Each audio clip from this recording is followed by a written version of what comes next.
cost of goods sold when those units are sold. What categories of cost can be found in cost of goods sold? There are 4 categories of cost that can be found in cost of goods sold. Tony, can you name the first one? Direct materials. T accounts down the left side. Matt? Another category of cost that can be found or should be found in cost of goods sold. Direct labor. And then what else, Davis? Manufacturing overhead. And we're going to differentiate manufacturing overhead. We're going to split it into 2 categories. What do you think those 2 categories would be, Jennifer? Variable and fixed. Okay? So we're going to have direct materials. In cost of goods sold, you're going to have direct materials, direct labor, variable overhead, fixed overhead. Okay?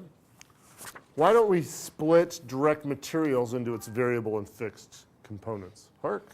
Brandon, why don't we split direct materials into its variable and fixed components?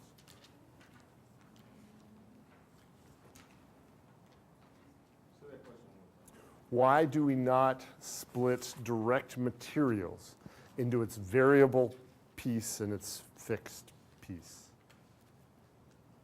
like we do with manufacturing overhead?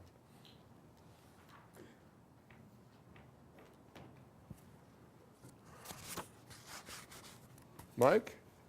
He was smiling because he knew his card was next.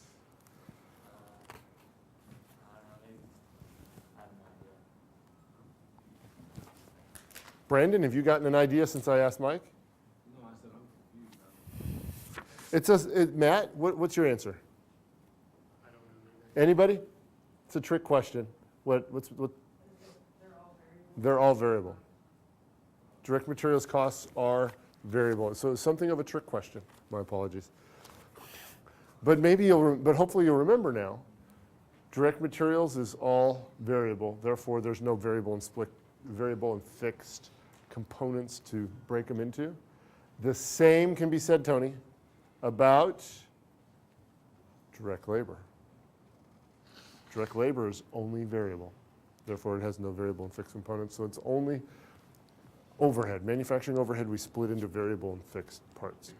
So when you're doing the absorption costing income statement format, we recognize product costs. Another way I could have asked you that question, when do we recognize product costs? Scott, when do we recognize product costs on an absorption costing income statement format?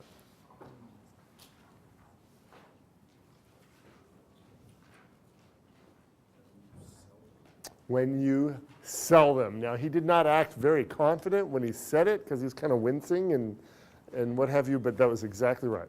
Exactly right. When you sell them, it's when you recognize product costs. When do you recognize period costs on an absorption costing income statement format, Ashton? When do you recognize period costs on an absorption costing income statement format?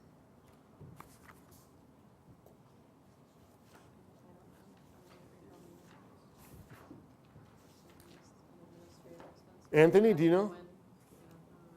Anthony? Armando? When do we recognize period costs in an absorption costing income statement format? Anybody? What? In the period that they are incurred. Okay, in the period incurred.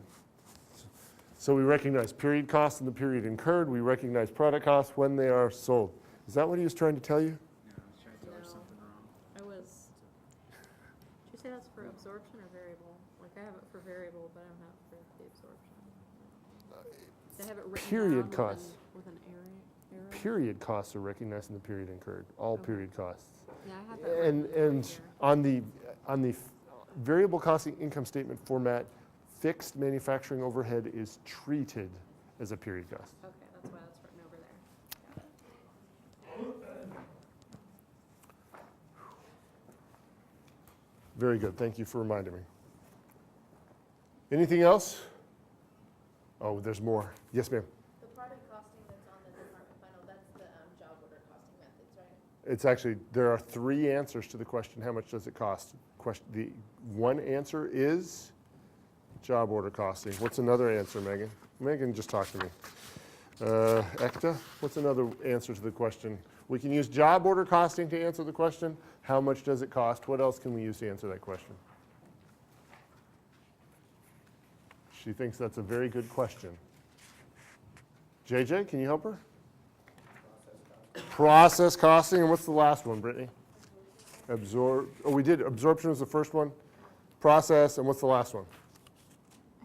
Activity-based. Activity-based costing. So those are the three. So that product costing includes all of the above. Job order costing, process costing. We still have 7 minutes. Process costing and activity-based costing. Job order costing is the Magnificent Seven, the T accounts. What are the T accounts down the left side, Jackie? Direct material, direct labor, and manufacturing. Direct materials, direct labor, manufacturing overhead. What are the T accounts across the top, Chance? Direct materials, work in process, and finished goods. Yes, direct materials, work in process, finished goods. Holden, what are the T accounts down the right side?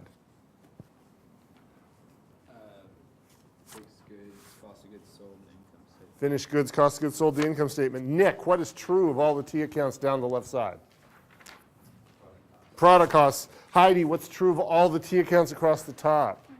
Inventory accounts. What formula, Kaylee, can we use in all those inventory accounts across the top?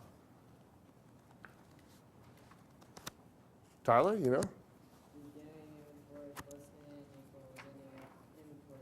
Very good. Beginning inventory plus in equals ending inventory plus out. What two articles of clothing do we use? Sock and shoe. You remember any of that, Kaylee? What's true, Kaylee, since you didn't have a chance to answer that question, what is true of all the T accounts down the right side?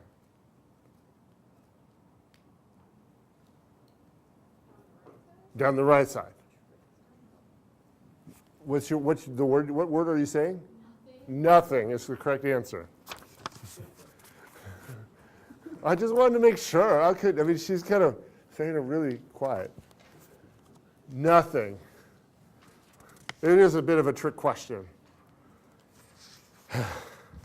Sorry, Kaylee. And sorry, Brandon, because Brandon had a trick question earlier. There's a lot of red in the room.